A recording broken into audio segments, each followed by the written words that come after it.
Hola, ¿qué tal? ¿Cómo estás? Dios te bendiga en esta preciosa hora. El devocional de hoy se intitula Fuertes para la lucha. Una aportación de nuestro hermano Marcos Quereques, de Buenos Aires, Argentina, sobre los estudios del profesor Vernon McGee. Y una edición especial para YouTube de nuestro hermano Jorge Mario Vidal. Amigo oyente, leemos una vez más en Efesios capítulo 6 y versículo 10. Por lo demás, hermanos míos, fortaleceos en el Señor y en el poder de su fuerza.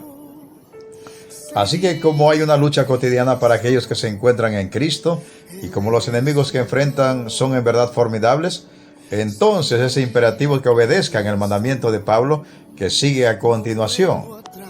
Fortaleceos en el Señor y en el poder de su fuerza, Efesios 6:10. Lo que Pablo escribió literalmente fue lo siguiente: fortaleceos a ustedes mismos en el Señor, porque hay una lucha para ustedes y esta lucha ha de ser muy dura. Si no se fortalecen en la fuerza que Dios da, entonces no podrán vencer. Si el Hijo de Dios no enfrentara un combate con enemigos tan fuertes y astutos como es el mundo, la carne y el maligno, entonces nunca hubiera sido necesario que se le ordenara que se fortaleciera, y mucho menos que se fortaleciera en el mayor poder que existe, en un poder superior al que tiene por sí mismo o el poder que poseen sus enemigos, porque se le está mandando a que se fortalezca en el poder supremo, que es el poder del Señor Jesucristo.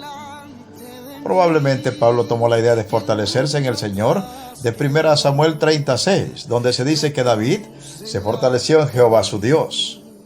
En aquella oportunidad, la fuerza y sabiduría para la guerra de David fallaron, y de la peor manera.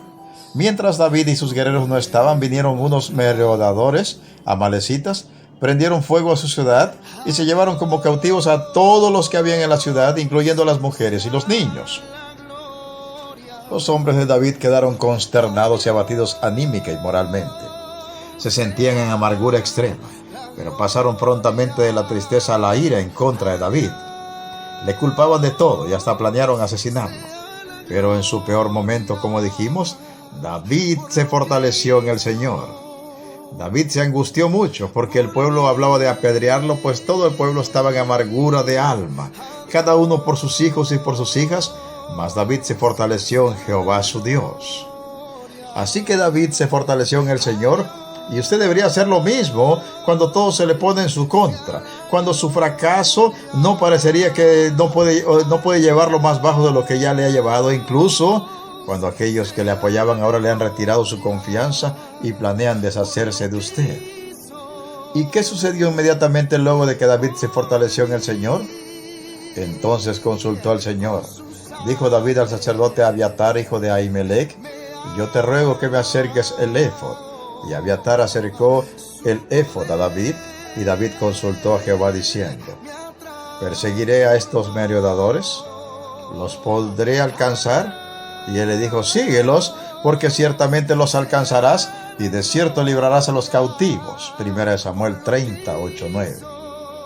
Así que fortalecido en la fuerza que Dios da, y con el respaldo y la guía del Señor, David y sus hombres dejaron de lado la angustia por la situación tan penosa que estaban pasando, dejaron de buscar culpables por la situación, se tragaron su dolor, hicieron de tripas corazón, como se suele decir, y fueron tras los merodeadores amalecitas, a quienes derrotaron en una victoria aplastante, y lograron recuperar sanas y salvas a todas las personas que habían sido llevadas cautivas, e incluso recuperaron hasta la última de sus pertenencias.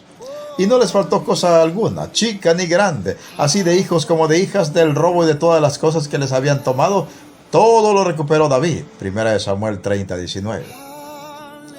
En este relato en el cual David y sus hombres de guerra pasaron de una situación en donde había la mayor de las tristezas, pérdida y desesperanza, una situación de esas en donde uno está tan abatido y desesperado que pasa con velocidad de la tristeza a la ira y comienza a buscar culpables. Bueno, ellos pasaron de esa situación de gran abatimiento y angustia a una situación totalmente diferente, en donde se colocaron bajo la guía y respaldo del Señor. Procedieron de la inacción a la acción y finalmente obtuvieron la mayor de las victorias. Y todo esto porque en medio de semejante situación David se fortaleció en el Señor y todos sus hombres en el proceso hicieron lo mismo. Esto es lo mismo que usted como hijo de Dios hace en medio de las situaciones difíciles de la vida. Cuando todo le sale mal, cuando fracasa, cuando su fuerza parece insuficiente y su sabiduría limitada, cuando tiene grandes pérdidas en su vida, cuando incluso aquellos que le apoyaban ahora parecen enfadados con usted. En esos momentos tan difíciles, ¿se fortalece en el Señor y en el poder de su fuerza? ¿Es en esos momentos de angustia y agonía en las cuales usted busca la fuerza del Señor? ¿O prefiere hundirse más y más en la desesperanza? ¿Se fortalece en Dios? ¿Consulta al Señor como lo hizo David? Busque esa palabra del Señor que le dé la fuerza que necesita para seguir adelante a pesar de todo y obtener finalmente en la voluntad del Señor una victoria tan grande como la que David obtuvo sobre sus enemigos. Si ha pasado de la tristeza a la ira, como los hombres de David, ¿se dedica a buscar culpables? ¿O se dedica más bien a pasar de la ira a esa fe obediente con la que aquellos guerreros se pusieron en marcha a fin de recuperar todo lo que les había sido arrebatado? ¿Podría en este día fortalecerse en el Señor? ¿Podría buscar su fuerza en Dios y solo en Dios? ¿Podría en este día fortalecerse en el Señor y estar fuerte para la lucha a fin de obtener la victoria con aquella fuerza que Dios y solo Dios puede dar? Meditemos y reflexionemos en la preciosa palabra de Dios y pongamos toda nuestra fe y todas nuestras obras en el Señor Jesucristo.